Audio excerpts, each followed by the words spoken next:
And General Sullivan, General Wagner, distinguished guests, and the Association of the United States Army and today's sponsor, I want to really thank you for the opportunity to get a chance to spend some moments this morning and talk to you about your National Guard.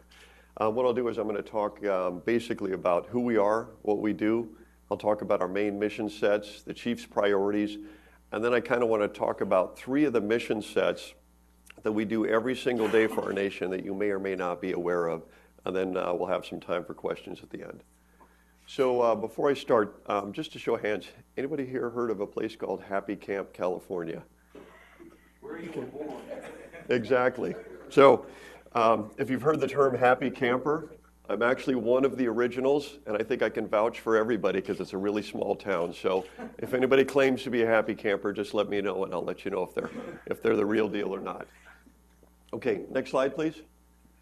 Okay, so today's National Guard, and basically who we are. Like almost everyone in this room, they're citizens around the country that really step forward because they want to serve not only their state and their nation, but also in their community.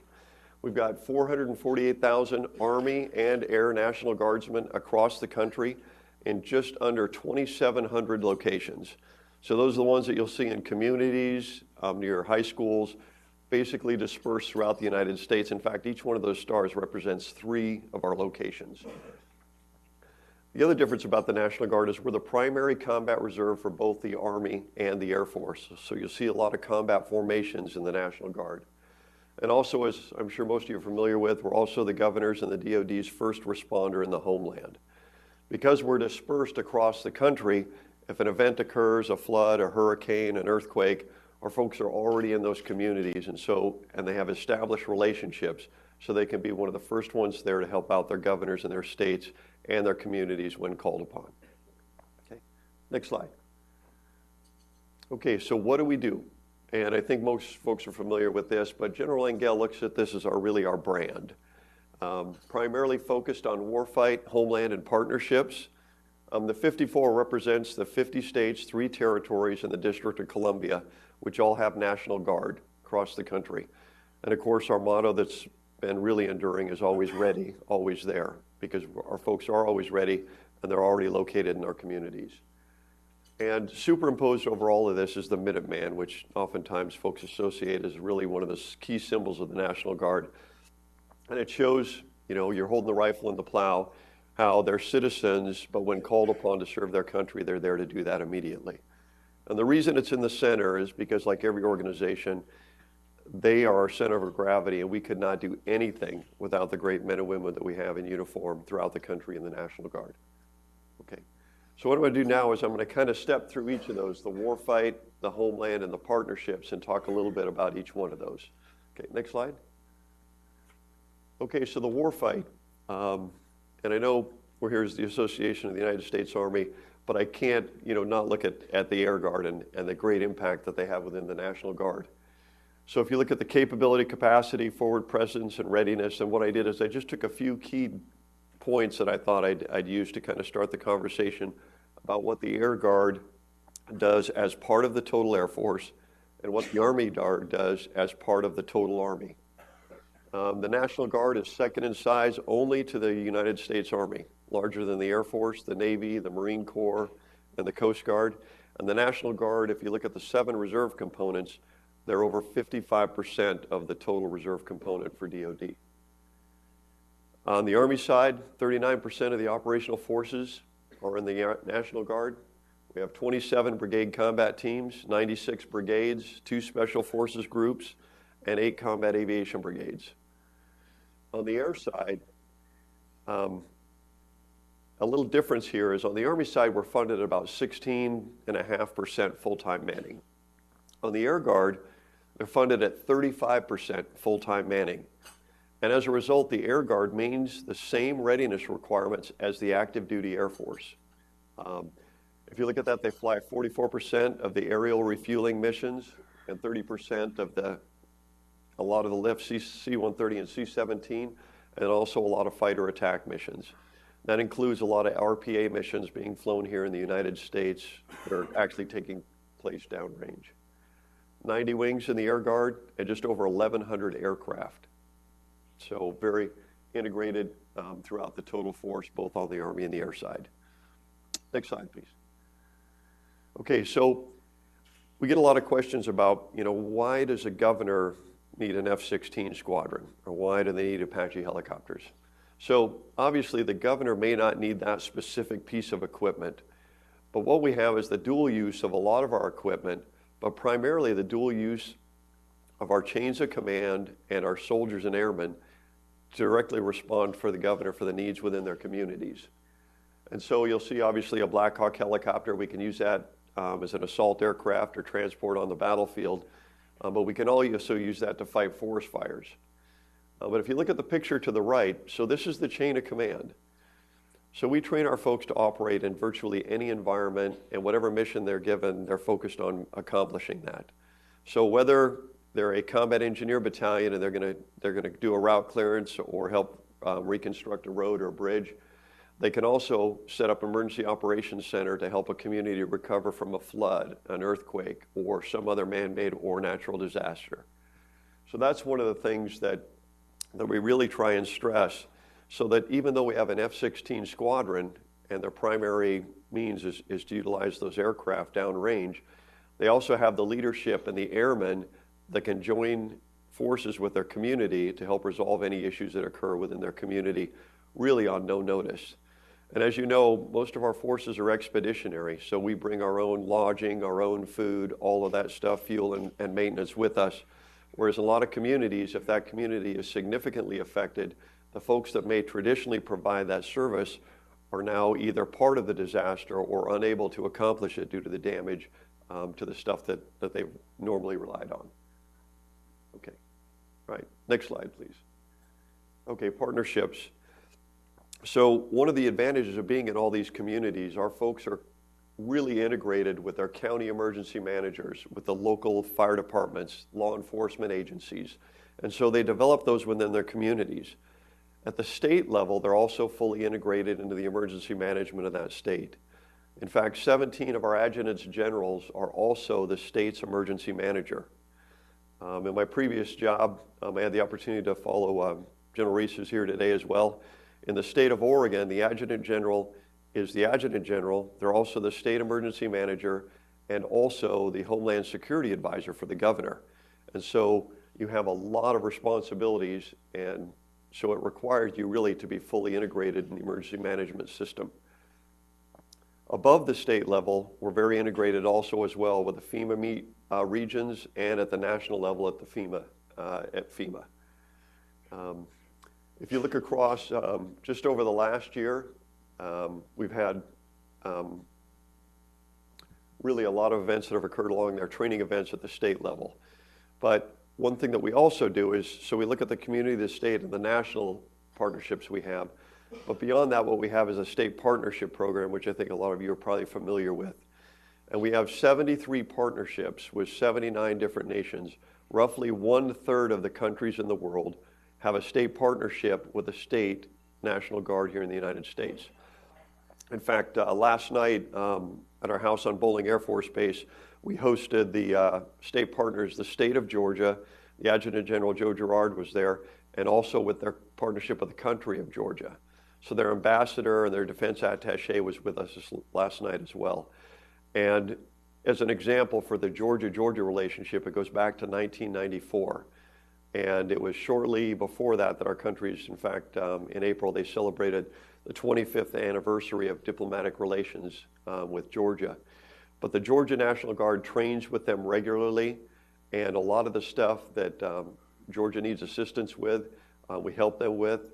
And as a great example, we started the partnership in '94, and right now Georgia per capita has the highest number of military forces for Operation Resolute Support of all the countries that are there.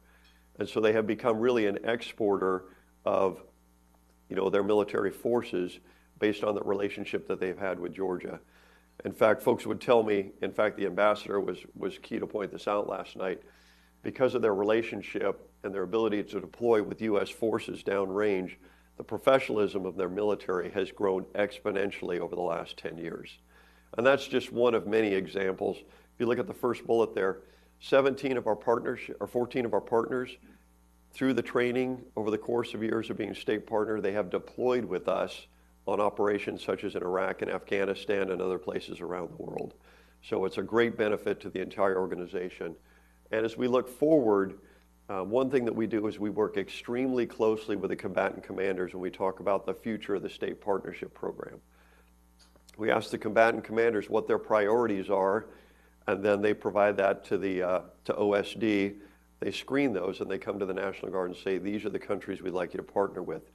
Over the last year, it's been Argentina and Malaysia, and we make sure that everything that we do on a state partnership program is part of the Theater Security Cooperation Plan for that combatant command, so that they see as one more tool in their tool bag within their combatant command area to help develop relationships with the United States and those countries.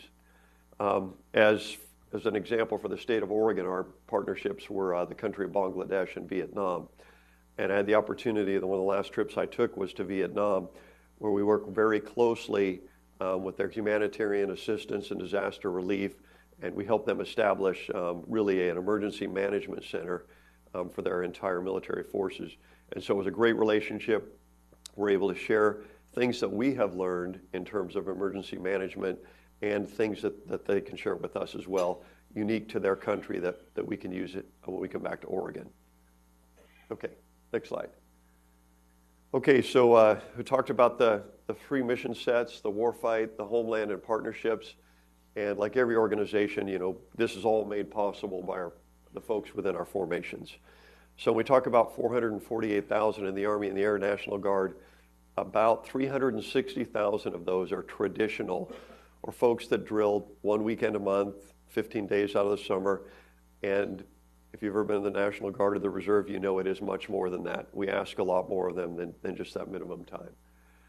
But what we try and do within the organization, all of us are, from the senior level all the way down to that platoon leader and platoon sergeant, we're trying to provide the best experiences we can, because our folks, they have to balance a lot. They balance their civilian career, they balance their families, and they balance their drill requirements, and in many cases their deployments.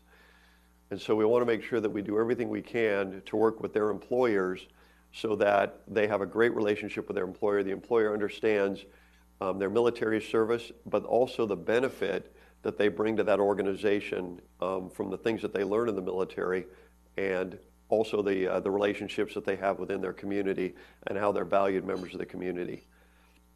Just as a quick statistic, about 26% have at least a bachelor's degree.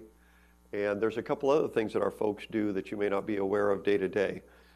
So if a service member passes away, we have teams in every one of the 54 that actually train, many of them train here with the Old Guard, and they provide funeral honors for those service members at their funerals. Last year we did over 112,000 of those. This year they're anticipating that number is going to be close to 120,000. And these folks do a wonderful job. I've been to quite a few of their events.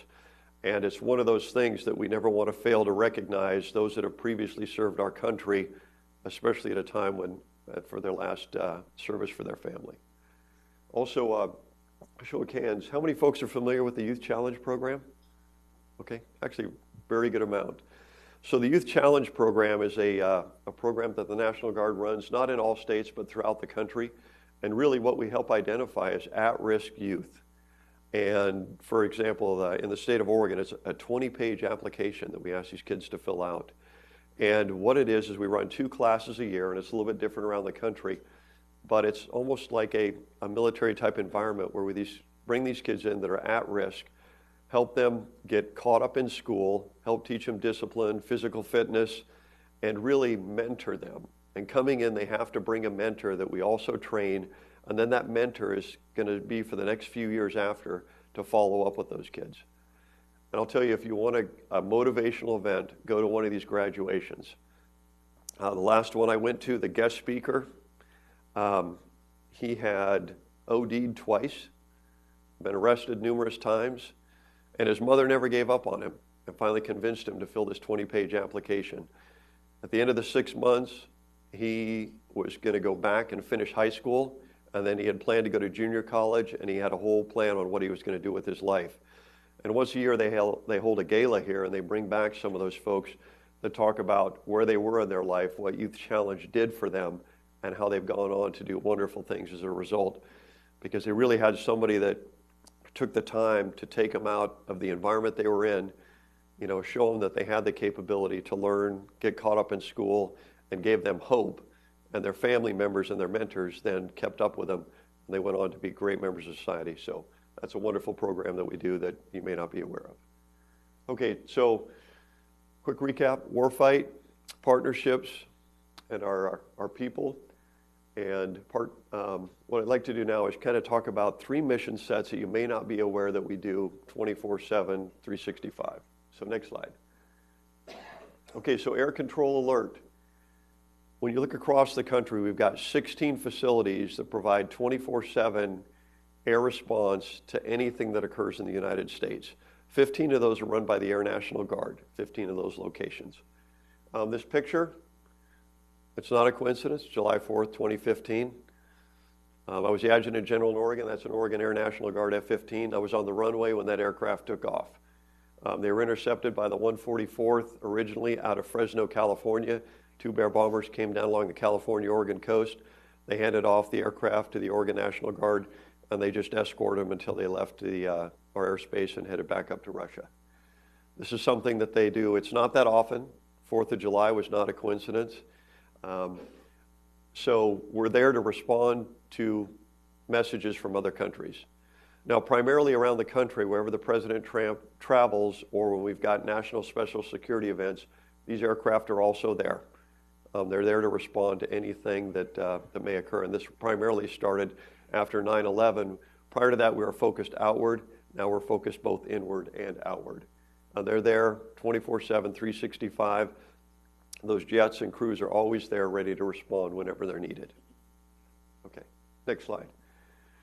Another one is, which has become of interest to me for quite a while, but as of late, when you look at some of the players around the world and the things that they're doing, is a ground-based mid-course defense. We've got locations obviously in Alaska and California, but also in Colorado. We've got 289 personnel that are manning this 24/7, 365.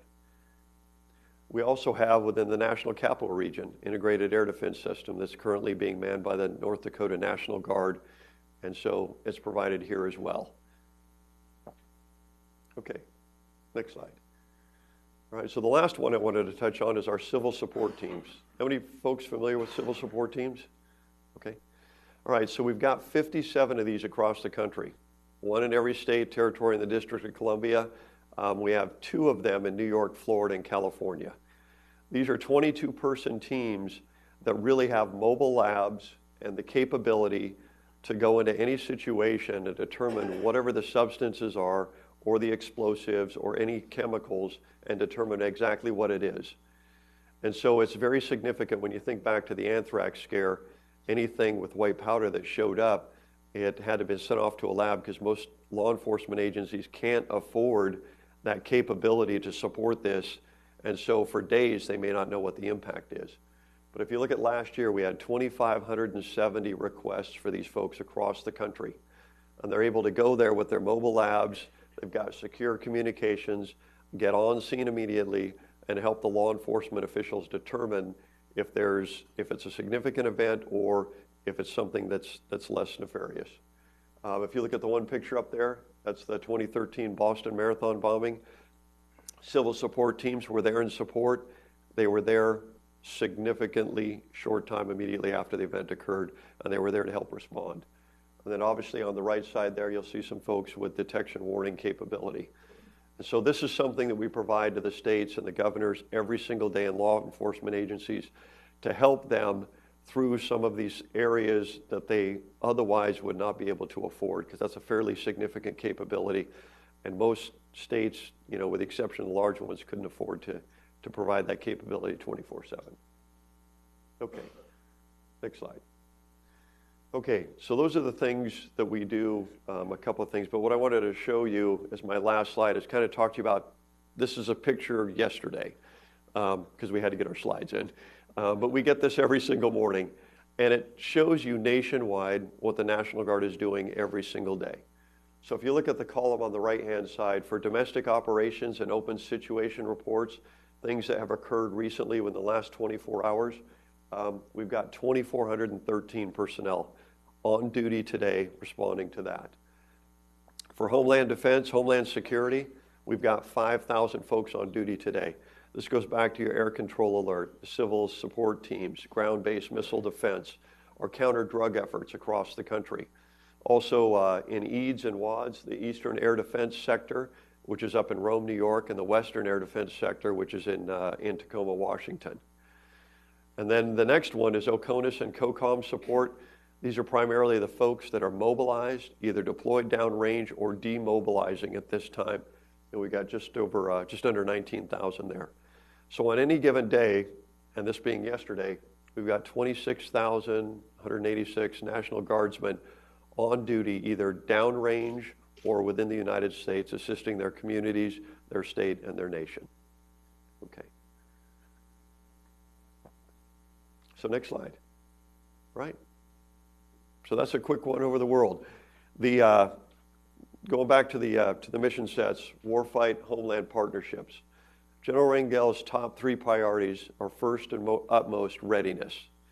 Number 2 is our people, our families, and all of our service members trying to take care of the best that we can.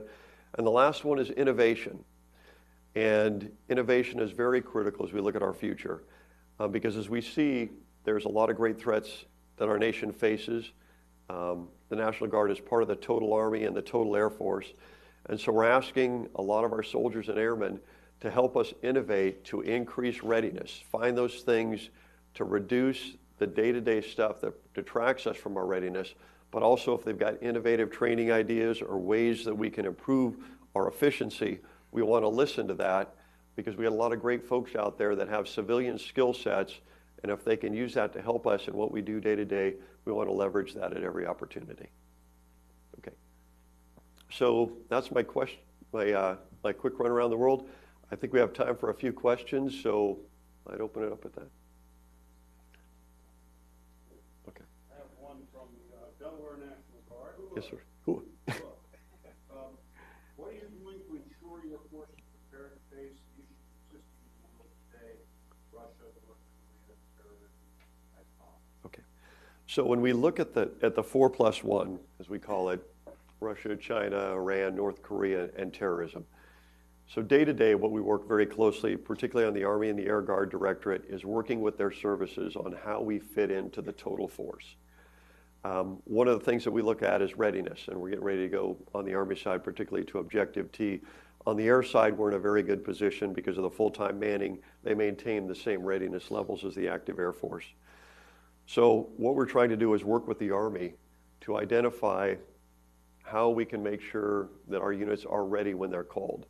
So ways to reduce the mobilization time. What are we doing day to day on our drill weekends to make sure that we get them up to the highest level of readiness so that we can reduce the time at the MOB station to get those forces when they're going to be needed.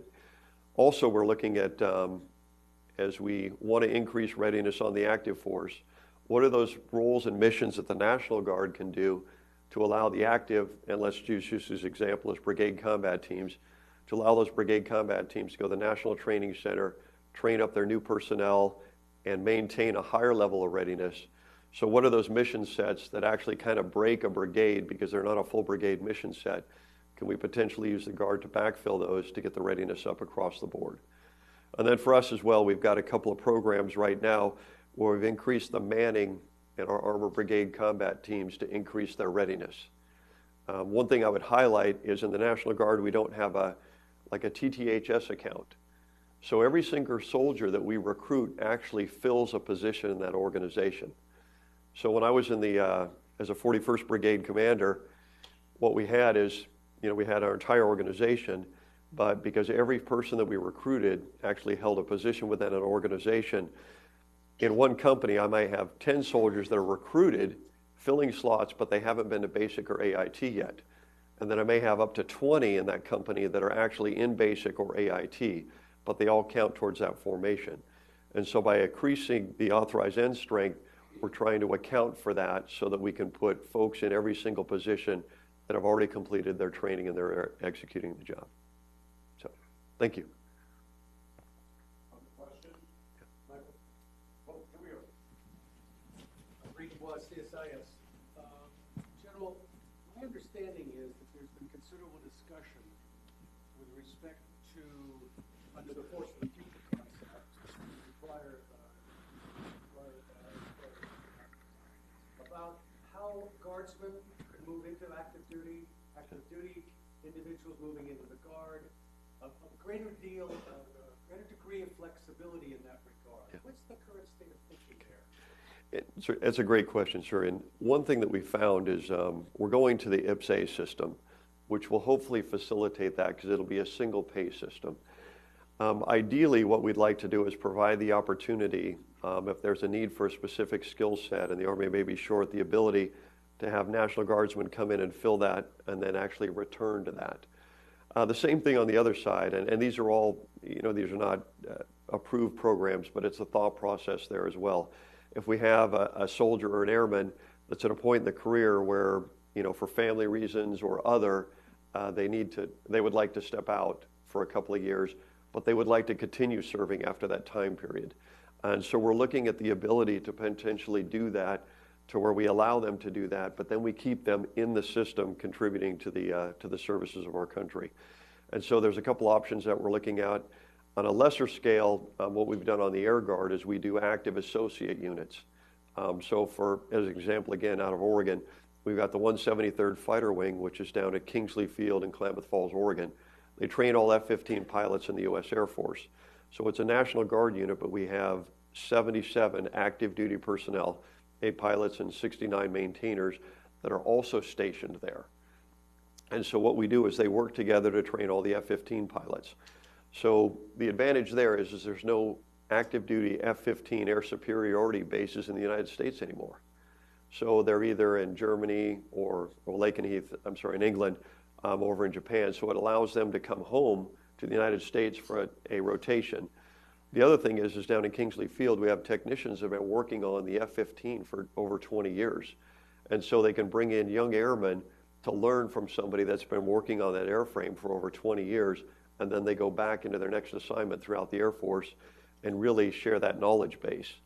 And on the vice versa, we have folks coming into the Guard on the active side in the same unit, helping them with the stuff that's the latest state of events and stuff that are occurring within the Air Force.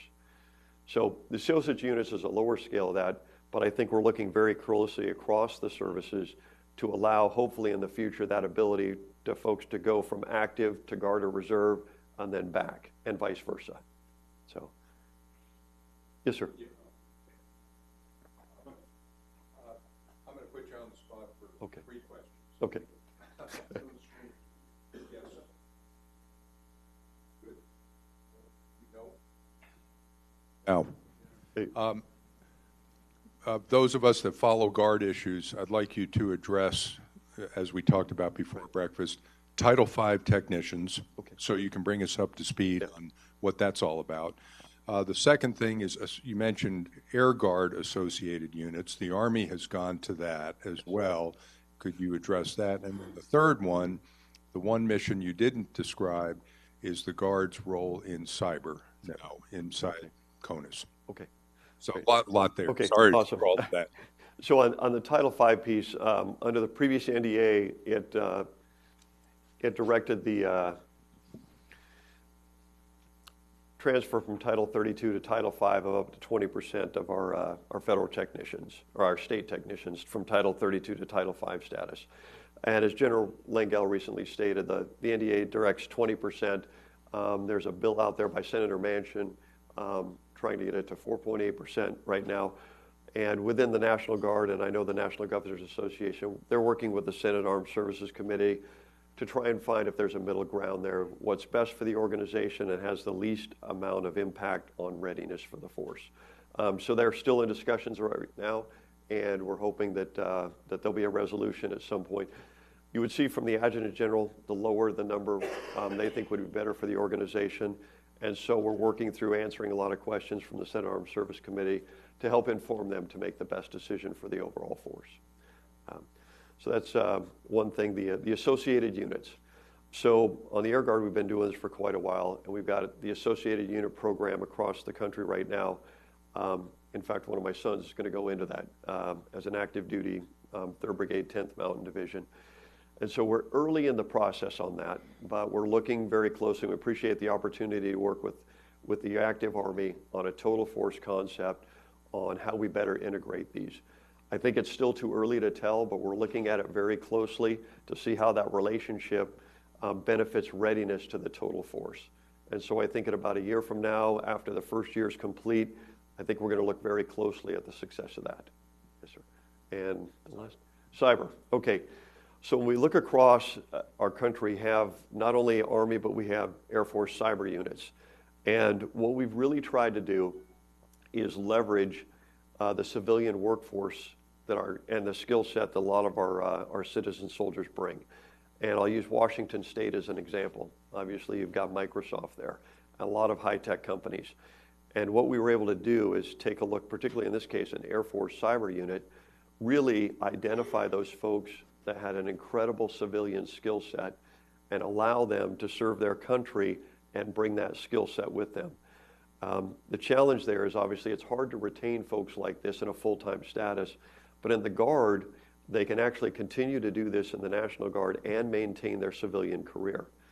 In fact, when you look at some of the cyber units, the advantage is you could be deployed at home because you just need access to the network.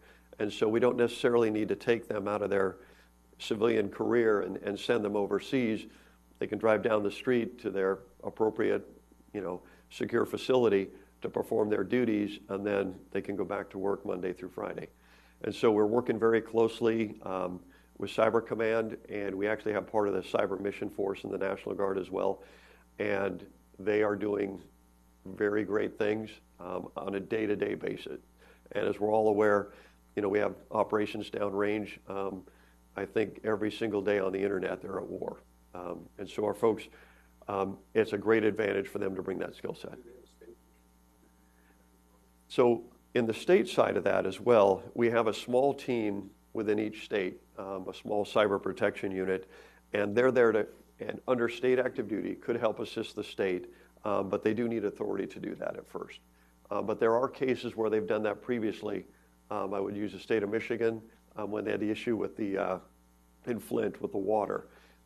There was some attacks on the state websites, and they were able to put some folks on state active duty just to assist and help the state resolve that. And so they're there day to day, and we're there to support in any way we can. But thank you for this question, sir.